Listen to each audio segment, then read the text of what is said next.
হযরতে বেলাল হাবশী রাদিয়াল্লাহু আনহু, আল্লাহু আকবার। একদিন রাতের বেলা আল্লাহর নবী, বেলাল তো কালো ছিল আপনারা জানেন, বেলালের চেহারা কালো, ঠোঁটগুলো মোটা, নাকটা বোসা। বেলাল হাবশী গোলাম ছিল, বেলালের দুনিয়াতে বাড়ি নাই, বেলাল ঘরও বানাইতে পারে নাই। এই বেলাল একদিন ঈশার নামাজের পরে আল্লাহর নবী ডাক দিয়ে কয়, বেলাল রে, আগামী কাল থেকে তোমার আর আজান দিতে হবে না, কালকে ফজর থেকে আজান দিতে হবে না। বেলাল যখন প্রথম মুসলমান হয়েছিলেন, কাফেরেরা নির্যাতন করে বেলালের গা হা করে আগুনের কয়লা জিহ্বার পর ফেলাইয়া দিছিল, বেলালের ঠোঁটটা পুড়ে গেল। এখন বেলাল আর শুদ্ধ করে কথা বলতে পারে না, কেমন যেন জবানের মধ্যে একটু তুতলা তুতলা ভাব এসে যায়। বেলাল সুন্দর করে আজানও দিতে পারে না, আজানের মধ্যে একটু অশুদ্ধ অশুদ্ধ কেমন যেন শোনা যায়। সাহাবীরা কয়, পয়গম্বর, বেলালের আজান পরিপূর্ণ শুদ্ধ হয় না, আগামী কাল থেকে অন্য মুয়াজ্জিন আজান দিলে কেমন হয়? আল্লাহর নবীর দিলটা ভেঙে গেছে। রাতের বেলা ইশারের পরে আল্লাহর নবী একা একা বেলালকে ডাক দিছে, এরে বেলাল, কাল সকাল থেকে তোর আর আজান দেওয়া লাগবে না। আমার সাহাবীরা বলছে, তোর আজান নাকি পরিপূর্ণ সুন্দর হয় না। বেলালের দিলটা ভেঙে গেল। বেলাল মোটা বেজার করিয়া ঘরে চলে গেল।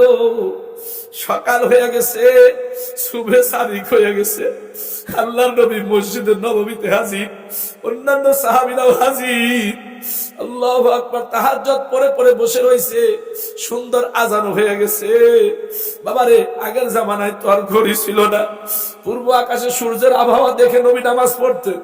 আজকে অনেকক্ষণ চলিয়া গেল, পূর্ব আকাশ ফর্সা হয় না, আল্লাহর নবীও নামাজে দাঁড়াইতে পারে না। দীর্ঘক্ষণ যাওয়ার পরে নবীজি সাহাবীদেরকে বলেন, সাহাবীরা রে, ব্যাপার কি আজকে পূর্ব আকাশ ফর্সা হয় না কেন? আল্লাহু আকবার। সাহাবীরাও পেরেশান হয়ে বলেন, হুজুর, আমরাও তো বুঝতে পারতেছি না, অন্যদিন তো এত অপেক্ষাও করা লাগে না। দীর্ঘক্ষণ অপেক্ষা করবার পরে হযরতে জিবরাইল হাজির হয়ে গেছে। আল্লাহর নবীর কাছে এসে কয়, হুজুর, আজকে মসজিদে আজান হইল না কেন? আজকে মসজিদে নববীতে আজান হয় নাই কেন? আল্লাহর নবী কয়, জিবরাইল, কে বলেছে আজান হয় নাই? আজকে তো আরো সুন্দর আজান হইছে, আজকে তো সহি শুদ্ধ আজান হইছে। জিবরাইল কয়, হুজুর, আজকে কে আজান দিয়েছে? আপনার বেলাল কি আজান দেয় নাই? আল্লাহ নবী কয়, জিবরাইল, আমার বেলালের আজান একটু সুন্দর নাকি হয় না? আমার সাহাবীরা নিষেধ করে দিয়েছে, এজন্য বেলাল সকালবেলা আজান দেয় নাই।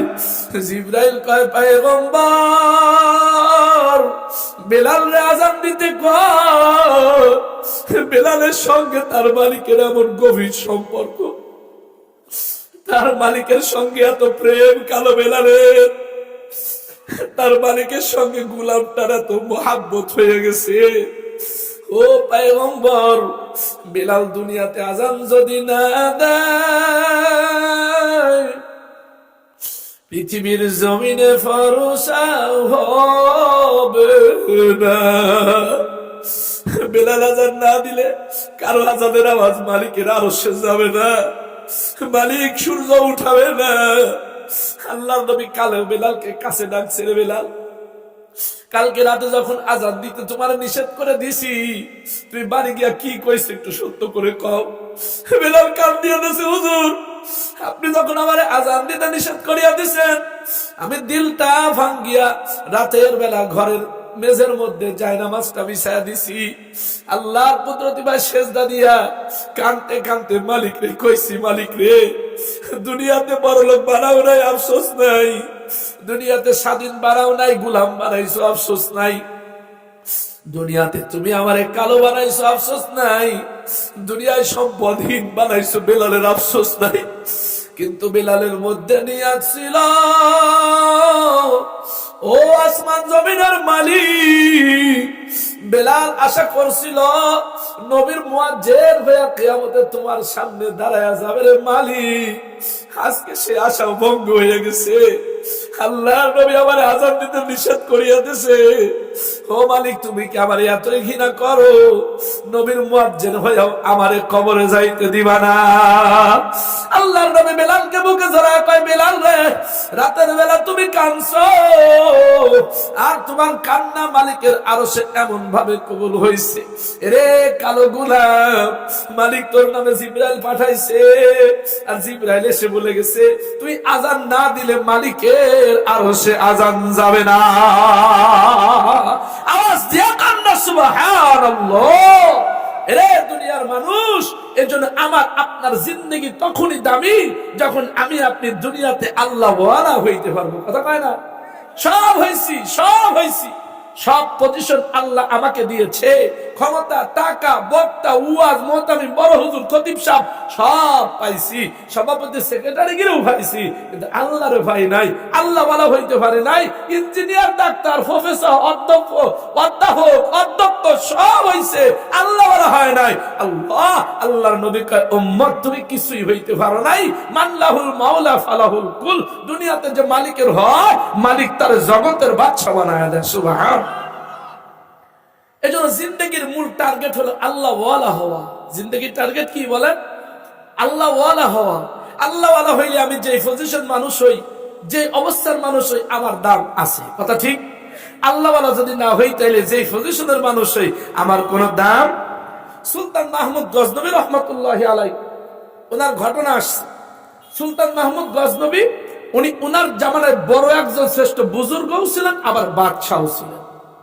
এখনকার জামানায় তো যারা ক্ষমতা ধরে ওরা ধর্ম ছাড়ে, বেজার হইলেন না আমার কথা। আবার যারা ধর্ম ধরে ওরা আবার ওই কি বলে দেশ ছাড়ে, রাজনীতি ছাড়ে। কথা হয় না? এই দুইটারে আলাদা আলাদা ভাগ বানায় ফেলছে।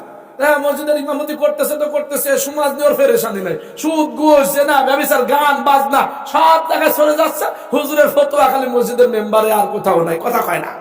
এলো হুজুরদের অবস্থা, আমাদেরটা বলতেছি। আবার যারা ক্ষমতা কেন্দ্রিক আছে ওরা ইসলামের ধারে কাছে নাই। ওরা মনে করে আমরা দেশ চালাবো, রাষ্ট্র চালাবো, এতে ওই কেনা নামাজ পড়লো না পড়লো, কোথায় সুদ হইলো হুজুরদের দায়িত্ব। কথা কয় না? এই দুইটা সমন্বয় করেছিলেন আল্লাহর রাসূল, রাসূলের সাহাবীগণ। রাষ্ট্রপ্রধানও ছিলেন, ধর্মপ্রধানও ছিলেন। কথা কয় না? আবু বকর রাষ্ট্রপ্রধানও ছিলেন, ধর্মপ্রধানও ছিলেন। ওমর রাষ্ট্রপ্রধানও ছিলেন, ধর্মপ্রধানও ছিলেন। এই জন্যই ওই রাষ্ট্রের নাম হয়েছিল সোনার মদিনা। সোনার মদিনা মানে, মদিনায় কি সব বাড়িঘর রাস্তাঘাট সোনার নাকি? সোনার সোনার মদিনা কেন? ওই মদিনার মানুষগুলো ছিল সোনার মতো দামি। কথা বলেন ঠিক কি? ওই মদিনার মানুষগুলো ছিল ইমানদার। হযরত ওমরের জামানার ঘটনা আসছে।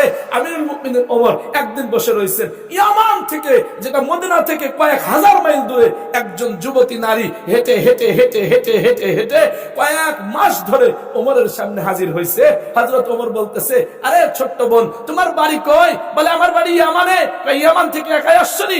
হ্যাঁ, একা সফর করেছি, আপনার সঙ্গে কিছু পার্সোনাল কথা বলতে চাই। হযরত আমিরুল মুমিনিন ওমর, অর্ধ জাহানের খলিফা, উনি বলতেছেন, এরে ছোট্ট বোন, তোর কাছে আমার একটা প্রশ্ন। তুই তো ইয়ামান থেকে মদিনায় আসছো, পুরাটাই মুসলিম রাষ্ট্র ছিল, আমি এই মুসলিম রাষ্ট্রের প্রধান, আমার নাম ওমর, আমি খলিফাতুল মুসলিমিন। একটা সত্য করে কথা বলো তো, এই যে কয়েক হাজার মাইল তুমি পাড়ি দিয়েছো, কয়েক মাস ধরে রাতে দিনে তুমি সফর করেছো, কোন মুসলমান যুবক তোমার দিকে কি কেউ একটু লোলুপ দৃষ্টিতে, একটু বাঁকা চোখে তাকাইছে? আলহামদুলিল্লাহ। যুবতী মহিলা জবাব দেয়, আমিরুল মুমিনিন ওমর, না না, দীর্ঘ পথ পাড়ি দিয়েছি, কোথাও কোনো মুসলিম যুবক, কোথাও কোনো যুবক আমার দিকে লোলুপ দৃষ্টিতে তাকায় নাই, আমার দিকে বেয়াদবির নজরে দেখায় নাই। এটাই ছিল ধর্ম আর রাষ্ট্রের কাজ। কথা বলেন ঠিক কিনা? আজকে আমাদের দেশে জেনা ব্যবস্থা বাড়ছে কেন?